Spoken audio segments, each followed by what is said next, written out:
Hey there, everybody. Pete Pardo here from Sea of Tranquility. Welcome to day 14B of albums that are 30 years old in 2022, as we're looking back on our favorite albums released in 1992, 31 Days of March, 31 of my favorite albums. Well, it's now going to be 32. It's a reason why I'm doing this here today. And I can cheat a little bit because it's my show. I can do what I want, right? I completely forgot about a live album that came out in 1992 that I absolutely love. And I already had my list already set. I only just found this out like today. And I was like, well, I probably could have replaced this with something that was further down on my list that I've already talked about and showed. But I obviously can't do that because all those videos are already live on the channel, right? I've already done those. So, and I couldn't take off anything going forward. Just couldn't do it. Couldn't bring myself to do that. Thought about taking off Yngwie Malmsteen Fire and Ice that you've already seen the video for, but I didn't want to do that. I was like, you know what? Already shot the video. I like that album a lot. So what I decided to do is we're going to kind of have a tie for day 14 here. So Yngwie's Fire and Ice was 14A. This one is 14B, released June 9th, 1992 on the Epic Records label, produced by Tom Dowd. Of course, I'm talking about the Allman Brothers Band, An Evening with the Allman Brothers Band. First set, right? First set. Great live album. I have really fond memories of this live album because this came out when I was working my maybe two only ever retail jobs that I ever had. I was working at Nobody Beats the Whiz in Scarsdale, New York for like a month, if that. I was actually, because for those of you who know New York, that's like, Scarsdale is in Westchester County, and it was a good hour 15-minute drive from where I was living here in the Hudson Valley to go to work every day. And I was actually working to be a manager trainee to eventually become the manager of a store they were going to open up in the Middletown Galleria, which is fairly close to where I was living at the time. So I didn't want to do this job, but I had gotten laid off from a job I was working at in New York City in early, so this was June, this album came out, so it was early that year. And so I was unemployed for a couple months, and I said, well, gotta get a job, right? So I took this job as the manager trainee for the new store they were opening up later this summer in the fall in Middletown. But I had to do all my training at the Scarsdale store, which had been there for quite a bit. For any of you who don't know who Nobody Beats the Whiz was, it was like a kind of like electronic store that had like stereos and TVs and music, right? So you had all sorts of musical equipment and components, and CDs and albums and tapes, right? Because this is 1992, so CDs were all the rage at the time. Cassettes were still selling quite a bit. Don't remember us having much vinyl at the time. Anyway, so I was working there at that store, commuting all the way over there almost every day. It was ridiculous. Had to work holidays. And needless to say, that job did not last long. I never even made it to take my actual position in the Middletown store. That was not finished yet at the time. I basically, like 3-4 weeks into this, I was like, this is not for me.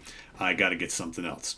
And I did. I wound up actually taking another job, doing something just to get out of that. That was, Monday through Friday. And then I actually wound up getting a job that I stayed at for like 6 years. So, but that's a whole other story, which we won't get into. But back to the album. So the reason why I bring up the Nobody Beats the Whiz story is that this album came out right when I started working there, and I was a big Allman Brothers fan, and I remember, I had like a little bit of leverage of what could be played in the store, and I remember like one of the guys who was, I think he was one of the managers at the store there who was training me, and he was really into jazz. He was like a hip jazz cat, right? And he's always like, oh yeah, you like that new Allman Brothers Band album, huh? He goes, you know what we all call that album here? We call that the Live Jam Album from Hell, because if you've ever heard this album, there's 9 tracks on here, and there's a ton of jamming on here.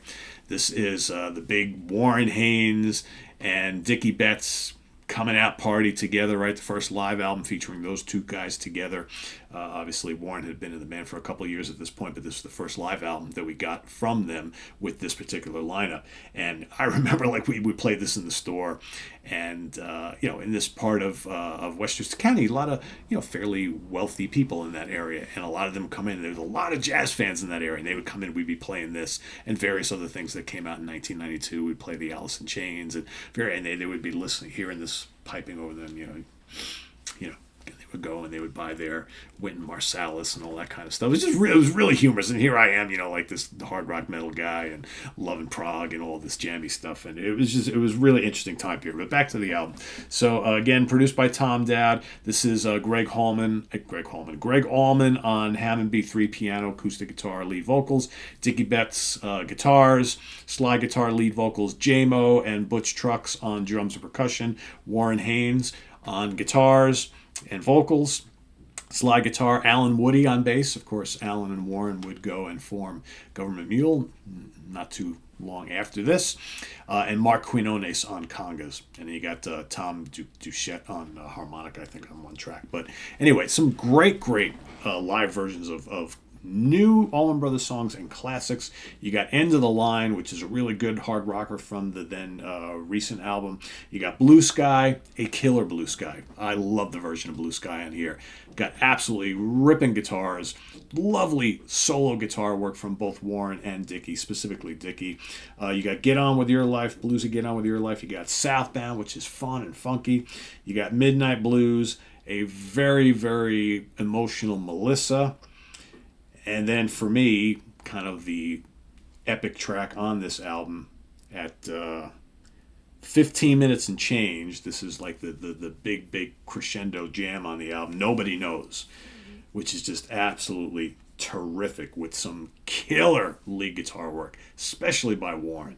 Just exploding on there. Then you got a very cool psychedelic version of Dreams, and then a fun, upbeat revival to kind of kick it all off and finish the album.